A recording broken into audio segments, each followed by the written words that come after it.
Welcome, folks, to How to Build Big Dill from Battlebots Season 5. Today, I'm going to show you how to build this little replica of Big Dill.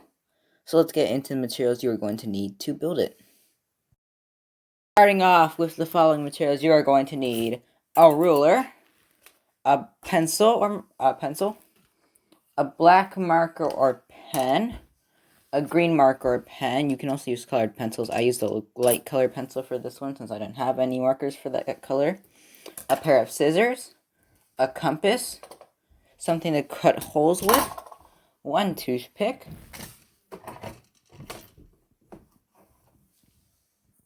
sorry, not one toothpick, 3 toothpicks, or preferably 2, and one just cut in half.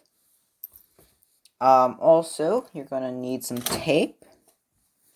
You'll also need some duct tape, possibly. You're going to need some glue, cardboard, a pencil sharpener, and I believe that is all. So once you've gathered your materials, you're then, and the instructions, which are linked in the description below. So you're going to take your instructions, and you're just going to copy them onto whatever material you're using. I like to use cardboard, as you can see, but you can use other materials. And then, from there, you're just going to color it in, and then you're going to cut it out. No, first, once you colored it in, you're then going to put a layer of tape over the top, clear tape over the top, and then cut it out, and maybe duct tape over the bottoms. That way you don't have to color the backs as well. And just so you know, when coloring, I haven't seen many images of Big Dill's back, so I would recommend looking back at some of the episodes if you can to figure out what's on the sponsors on Big Dill's back. But other than that, yeah. So on to making the main chassis of the robot. So folks, you're gonna want to start off by building the main chassis of the robot. At least what I would consider the main chassis. Of course, there will also the sides of the main chassis. But we'll start off with making the main chassis, what I would call it, main chassis. So, what you're going to start is you have an 8 it's 8 at the base, and then you go up 1, and then you go in 3, up, and there's 5 across, I believe, if I remember correctly. Yeah, so you go across 3, and then you go up 1.75, and then you can do 1, and you'll be able to figure out from the instructions which ones I'm talking about. And this part is a bit longer than this. And you take both of those, and then you have a base. So the base is 8 by 7 at the bottom, and then in the center, and then over here it goes 1.5, 1.5, down, I'm not sure, it goes down 3.5, you go down 3.5 on both, and then across here it is 4, and you're going to have this base, and you're going to attach these little sides onto the base. So once you've done that, you then have the back, which is 7 by 1. You're going to attach that on. And then the front's 1.5 by 1 and 1.5 by 1. And then you have this, which is basically kind of like a smaller version of this. You should be able to identify it fairly easily based on the shape. You're going to attach it onto the sides. And then you have the 4 by 1, 1.75 by 1.75. It goes attached to the middle. Now take your top. So your top is basically going to be this, but it's just a tad bit longer. I believe it's something like 8.75. You attach from the back, and then you're just going to go attach over the top. Don't attach the sides on, just over the top. Then you're going to want to fit it on and tape it on to the sides and the insides. And, yeah, then you'll have your main chassis done. Okay, so next, since I haven't done the one for this one, I'm going to show up to Warhawk, just because I'm doing both of these at the same time. It is the exact same thing, except for one big difference. So, you're going to create some holes like you saw over here. It's much easier. I can explain with both of these. So you're going to create some holes near the sides, like so. You have some and you're going to create your wheels. So your wheels you're going to make from, you have a long strip. I believe it is, I'm not exactly sure the centimeters for it. But you have a circle.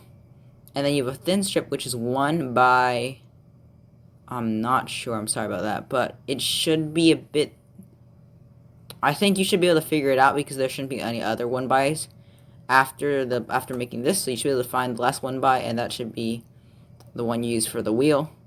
And then you have your wheels, which have a diameter of 1.75.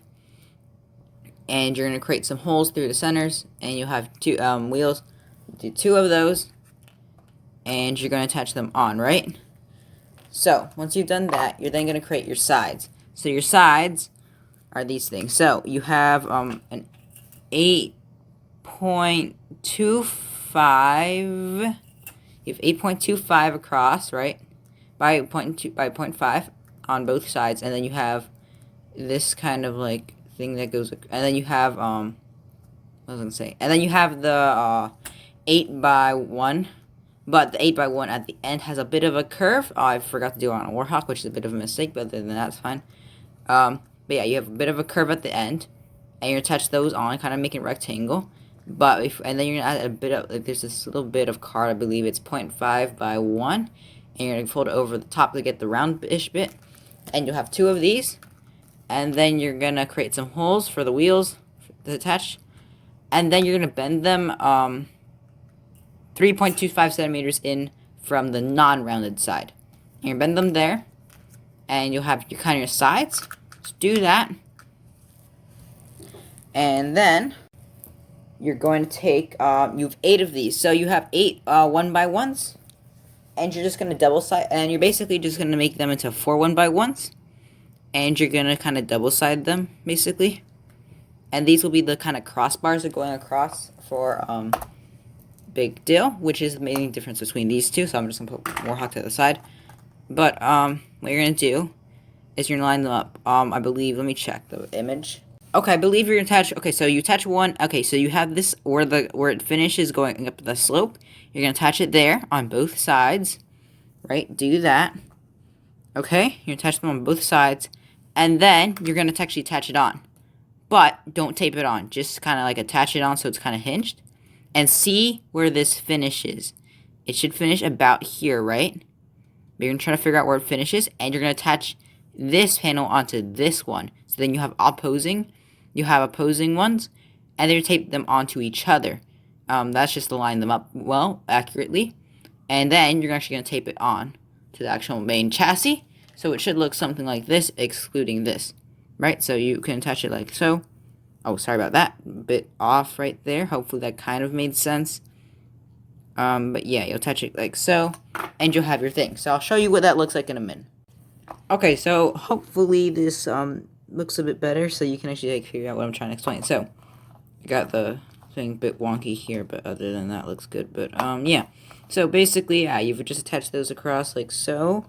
You got the nice crossbars, sort of, and it's looking very nice. So now we're gonna be working on the wedgelet and the main weapon. So we're gonna start off with the main weapon, and then we're gonna get to wedgelet. So let's get into that. Okay, so I completely forgot to film this part when I was actually doing this during the main part. So I already made everything else, but we're going to have a bit of a cut before we do the weapon and the wedge. We're going to actually start off with the little gears. So I'm just going to cut on this part of the weapon, but we're going to do a bit of cutting. You're also going to go into the... if that making sense. Okay, so basically you have your 3 gears, which just kind of fill this space. Make it look a bit more accurate. So I've attached you have a smaller circle, which is gonna go near the end, and the big medium circle gonna go right next to it, and then you're gonna have the big circle go over to both of it. But you're not gonna attach it on yet. So when you're attaching your weapon on, you're gonna put it in the space in between the weapon. So you're just gonna kind of attach it onto the toothpick and this kind of setup, and then you're just gonna kind of force the toothpick in so that everything connects together. I'll show you what that looks like. There we go. As you can see, not much changes. I'm just trying to make it a bit more accurate. So when you took over, you got your gear right there. So, pretty nice, actually. Like that. So, yeah, there we go. We have the gear attached, sort of, and that's basically all I was going to add. So now on to making the wedgelet. So we're going to start off with making the wedge. So as you can see, I have attached on the wedge, but let's get on to how you're going to do this. So we're also going to touch on, like, kind of like the main part for the weapon first. So you have these, they're pretty easy to figure out what they are. They have the rounded end, and then they have the kind of round over the top. These are where you're attaching your weapon on, but you're going to just attach these on top of the little angles, and they should attach right, like so, very nicely. And they should just fit on very cleanly. Okay, so then you're going to take the back of the wedgelet. It's going to be something that's about, I believe it's 10 centimeters long, but you go in 0.5, and then, you kind of just angle it in a bit. I have that. And then on mine, this is a bit incorrect. This is a different thing on the instructions. It's kind of like, it's 1 centimeter across here. I believe it's 2.5 here.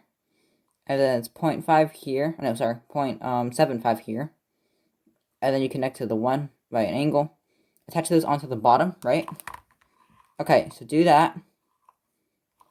And then you have a 3 by point by 1.25, which will be 2 triangles, and you're gonna touch those on onto the bottom and onto here. And then take your 3.25 by 0.75 strip and touch it onto that. And then you have this other piece, which is just kind of like this weird angled piece. You'll be able to easily tell what it is. And you're just going to touch that over on the top, attaching it from here all the way to here. And just kind of attaching it, and then taping it onto the actual main like back part. And you'll basically just have your wedge done. Hopefully that sort of made sense. I don't have the instructions with me to point it out because I haven't made them yet. But, yeah. Onto the weapon. Okay, so let's get on how to make your weapon. So, as you can see, I've already made it.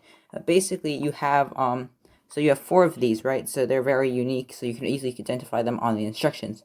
So what you're going to do is you're going to double-side them. I've already done that. I did use some glue because that was the easiest for me.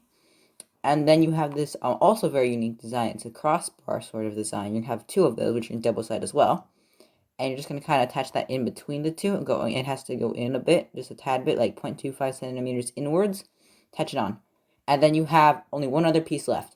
That is a strip, which you're going to just take off the back if you're using corrugated cardboard. You take your toothpick. So you're going to wrap that thing around your toothpick, around the toothpick, right?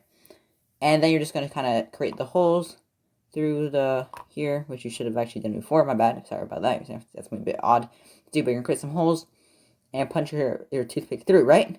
So now, what you're going to want to do is you're just going to want to tape this and attach it on to the actual weapon, which you've already kind of done. And you'll have basically your lifter. And that's basically it. That is how you build Big Dill. So overall, I think this might be a tad bit too small. But other than that, I'm very happy with this replica. And just so you can see how it lifts, let's take my unfinished Warhawk, which I'm still going to work on. I'm just going to put it in the claws. It's quite hard. So I'm going to try to get it in a bit more. Need to balance it, huh? As you can see, it sort of works. Let's take Adam 94, a robot they actually fought in real life. I was hoping to get the sizes correct. It looks like I actually did, sort of. But if we take Adam 94, get them in the clutches of Big Dill, we'll have them heavier side in first. We'll just put those in the clutches of Big Dill. Big Dill can actually lift them over. Almost got them over. 1 second. I'll try to get a good hold for them. Okay, hopefully this is good. We just kind of... Big Dill suplexing their opponent like so. So yeah, I'm actually very happy with this replica. So thank you for watching and have a great day. I'm of course going to add some highlights on before I film the rest of the video. But yeah, thank you for watching.